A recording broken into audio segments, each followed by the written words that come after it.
Bonjour à tous. Alors, pour cette vidéo, vous allez voir un gros changement. Pour une fois, en fait, je ne fais pas du loud, je fais du stealth. Donc ça change légèrement de ce que je fais. En fait, si vous voulez, je fais pas beaucoup de stealth parce que j'en ai beaucoup fait à une certaine période et je trouve ça plutôt ennuyant. Enfin, c'est pas ce que je préfère. Je préfère vraiment le loud, je préfère l'action plutôt que d'être patient, d'attendre, etc. Euh, Voilà, ça c'est vraiment le côté qui me dérange un peu dans le stealth, c'est que très souvent on doit attendre sans rien faire, vraiment attendre que les hacks se terminent, que les drills percent, etc. Donc c'est pas ce qui est le plus passionnant. C'est pour ça que je fais quand même plus de loud. D'ailleurs c'est très rare que je fasse du stealth maintenant ou en team, j'en fais de temps en temps, mais ou pour les achèvements.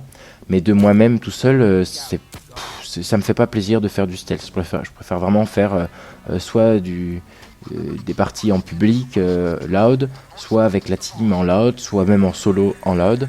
Mais c'est quand même assez rare que je fasse du stealth, sauf si c'est pour aider 2-3 personnes à monter de niveau, à faire des bijouteries, des magasins de diamants vraiment rapidement en rush. Mais même ça, si vous voulez, ça m'agace. Donc je suis plutôt du genre à partir en RPG et lance-grenade incendiaire pour faire le con sur la map, plutôt qu'à prendre des petits silencieux et à faire ça sérieusement. Voilà. Donc ouais, je préfère vraiment faire du load, hein, comme vous avez sûrement sans doute remarqué. Alors là, donc pour cette première partie, pour ce premier jour, euh, le but c'est d'arriver à pénétrer dans la maison. Donc par le garage c'est toujours le mieux, parce que les portes en tout cas euh, contiennent du gaz, si vous voulez, fumigène. Euh, donc c'est pas forcément une très bonne chose de rentrer par ces portes-là. Euh, donc on rentre par le garage et bien sûr, hein, on a 15 personnes à tuer en Death Wish. Donc le but c'est de tuer tout le monde. Alors 15 s'il n'y a pas de deal. Quelquefois ça se peut qu'il y ait un deal en fait dans la cuisine, enfin dans la salle en bas. Donc là on aura non seulement 15 personnes mais d'autres personnes à tuer. Je ne pourrais pas vous dire combien en fait, je crois qu'ils sont peut-être 4 de plus. 4 gangsters de plus. Euh, voilà, donc si possible, essayez de prendre une arme avec laquelle vous vous sentez à l'aise, une arme qui a une très bonne précision, euh, parce que la précision sera quand même assez importante. C'est grâce à ça que vous allez pouvoir faire des headshots ou toucher la personne sans forcément éclater la vitre qui est derrière. Voilà, je recommande aussi plutôt soit pistolet, soit SMG, soit fusil d'assaut, plutôt qu'un fusil à pompe. Après, le fusil à pompe peut être très intéressant car il a une très bonne précision, n'importe quel fusil à pompe, hein. Mais en fait, vous allez casser les vitres derrière. Vous allez faire des dégâts qui peuvent casser les vitres et donc tout le monde peut être alerté à cause de ça. Voilà. Donc faites attention si vous jouez avec les fusils à pompe. Prenez plutôt un petit pistolet, c'est en général le mieux en tout cas. Euh, donc voilà, prenez plutôt un pistolet. En tout cas, si vous voulez essayer, tenter, essayez différents pistolets qui ont des bonnes précisions, vous verrez un petit peu les différences. Malheureusement, cette mission, ou heureusement, je sais pas, ça rajoute aussi du challenge. Cette mission est uniquement en pro job, donc si vous voulez vous entraîner, il va falloir repayer et repayer et repayer la mission avec des essais ratés ou réussis, mais voilà. Pour s'entraîner sur cette mission en Death Wish, il va falloir passer à la caisse.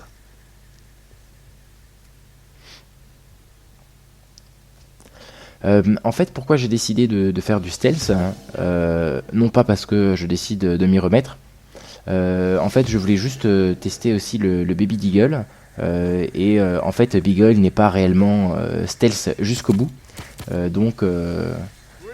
Voilà, il y a quand même une partie load. Et c'est surtout ça que j'ai voulu tester en fait. C'est tester une build stealth avec quand même des compétences pour du loud. Donc à savoir les compétences pour recharger le pistolet, vu que j'ai pris un pistolet. Le Baby Deagle en fait se recharge déjà très rapidement sans les compétences pour pistolet, donc pourquoi pas euh, ne pas prendre les compétences pour les pistolets. Voilà, c'est à vous de voir vraiment ce qui vous plaît, ce qui vous fait plaisir. Là, je crois avoir pris donc bien sûr les ECM, donc plutôt pas mal de compétences en Ghost pour atteindre ces ECM. Il me semble avoir pris les compétences Silent Killer aussi. Je sais plus si j'avais pris Professional. Bref, je montrerai la build utilisée à la fin. Mais en tout cas, voilà, c'est plutôt une build bon, polyvalente, mi-stealth, mi-loud.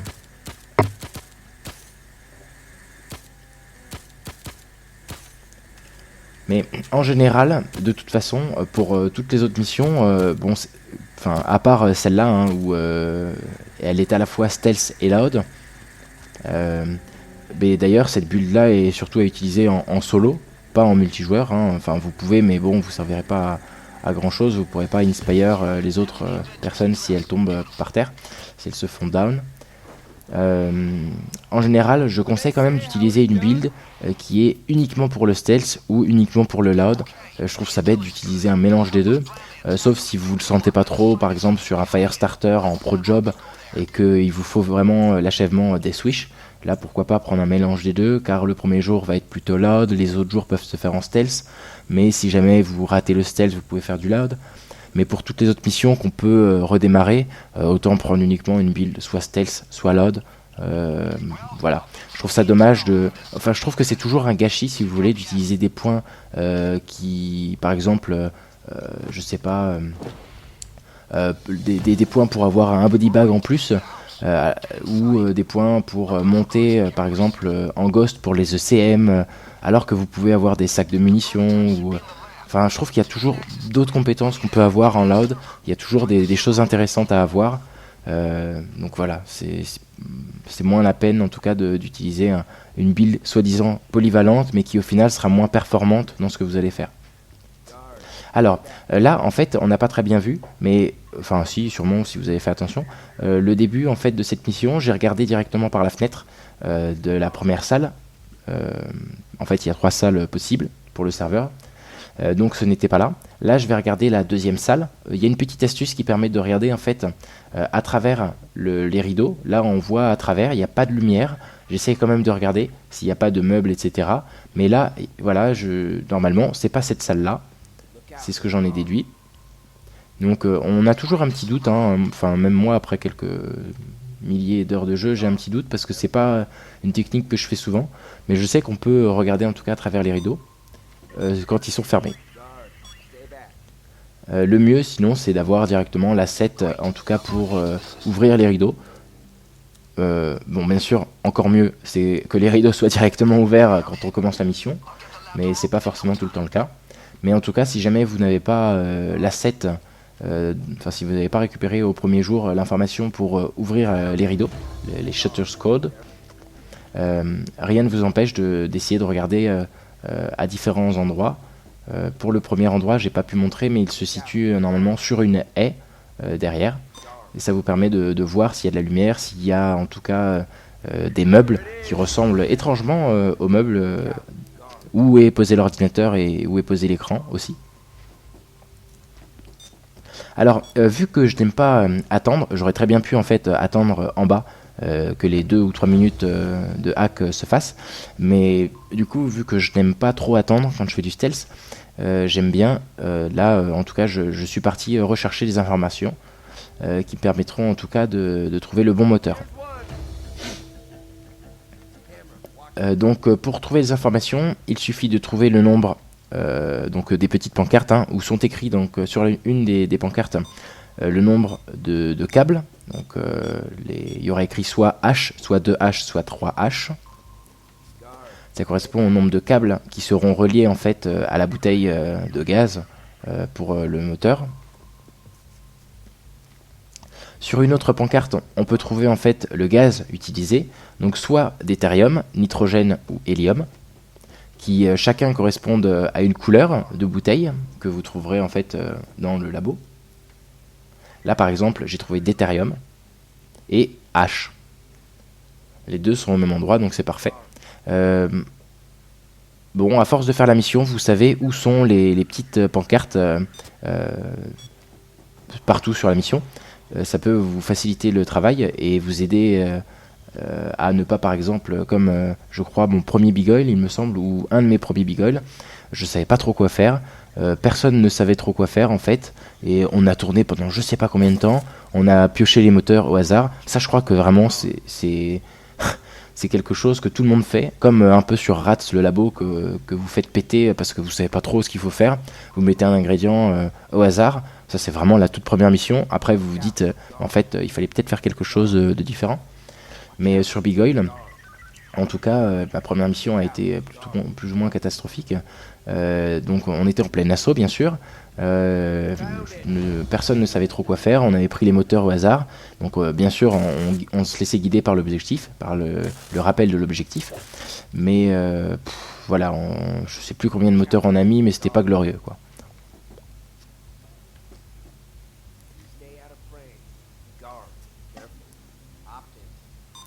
Et la dernière information en fait qui reste à récupérer, ça sera la pression, parce qu'en fait sur les petites bouteilles de gaz, on a un compteur, un peu comme quand on gonfle les pneus d'une voiture ou d'un vélo, à la pompe, enfin la station.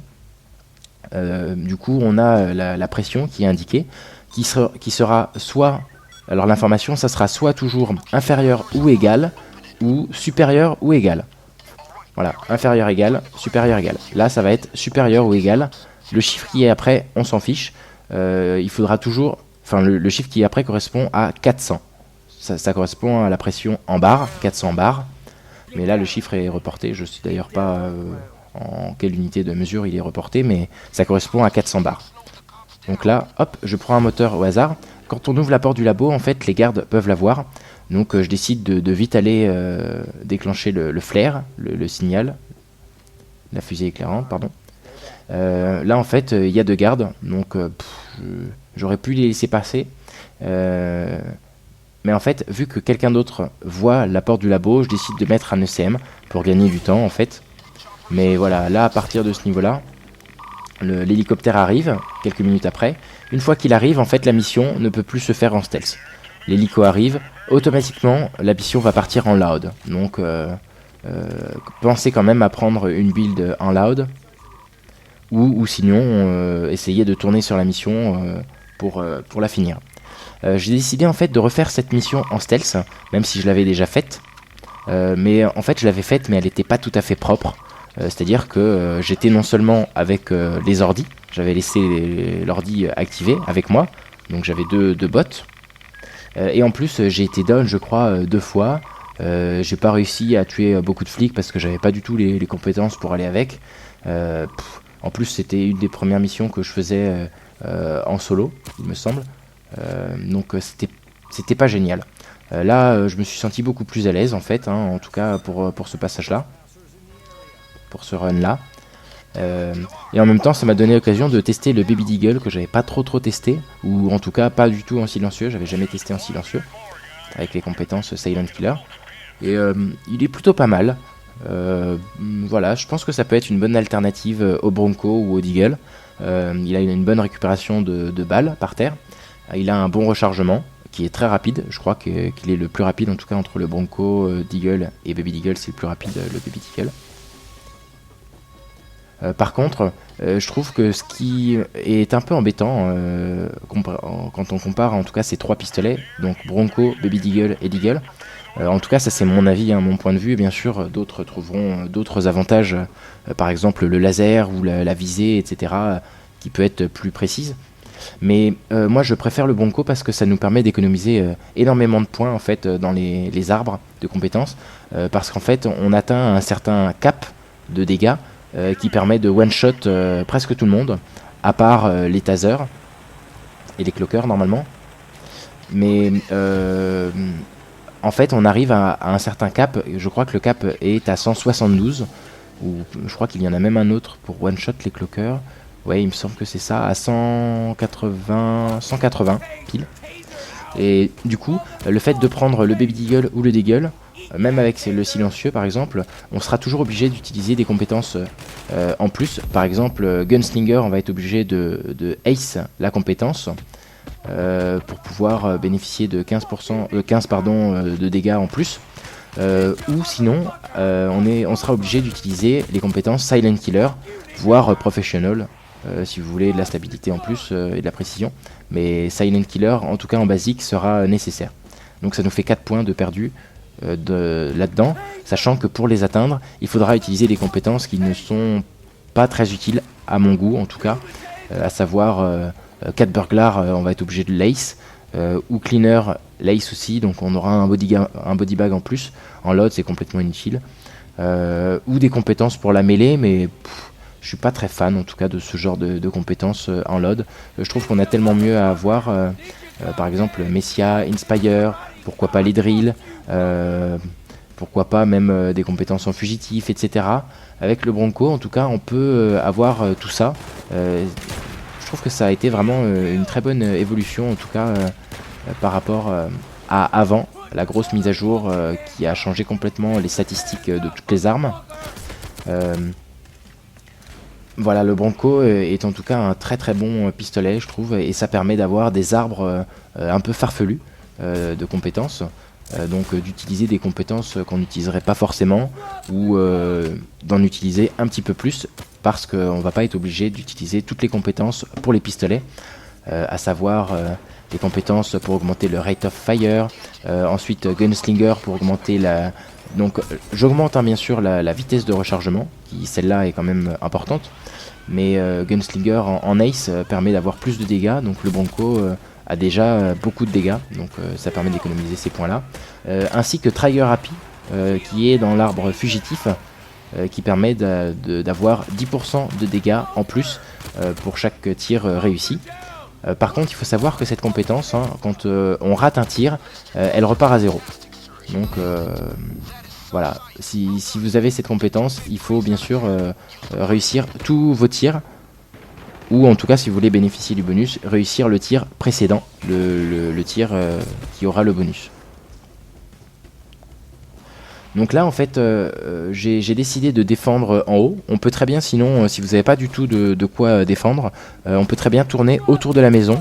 Donc par là où je suis passé, en fait, au tout début, hein, c'était en bas. On peut très bien repasser par ce côté-là. Faire le tour par en bas, essayer de repasser un peu par la maison, faire tourner les flics. Voilà, c'est tout à fait possible. C'est envisageable. Mais là, bon, vu que j'avais des compétences un petit peu pour défendre, j'ai décidé de rester en haut. En plus, j'avais le lance-grenade, donc les deux cumulés, j'étais tout à fait à l'aise avec ces armes-là. Pistole, lance-grenade, je suis assez habitué à ce genre d'armes-là, donc de combo-là. C'est vrai que j'ai préféré défendre en haut, tranquillement, éliminer les flics qui venaient. C'était pas non plus un très gros assaut, en général, le premier assaut est plutôt cool. Voilà, peut-être que s'il y avait eu d'autres assauts, j'aurais dû me replier dans d'autres salles. Sinon, défendre dans le labo est aussi intéressant. Les flics arrivent au compte-gouttes. Quelquefois, quand vous restez en haut des marches, ils avancent directement jusqu'en bas des marches. Donc là, vous pouvez vous retourner et les tuer avant même qu'eux se retournent. Ils sont un peu buggés à ce niveau-là. Vous pourrez voir mon big oil, enfin mon achèvement Docteur Misérable que j'ai filmé. Voilà. Donc là, pour les armes, donc le lance-grenade basique, le GL40, ainsi qu'un Baby Deagle avec silencieux. En Mastermind, j'ai été jusqu'à Gunslinger en basique pour recharger plus vite. En Enforcer, vraiment les compétences de base. Stun Resistance permet de résister, enfin d'avoir moins de flash ou moins long. J'ai pris les drills parce que le premier jour est assez long sans ces compétences. Les ECM avec Silent Killer en basique seulement pour atteindre le cap, pas besoin de plus.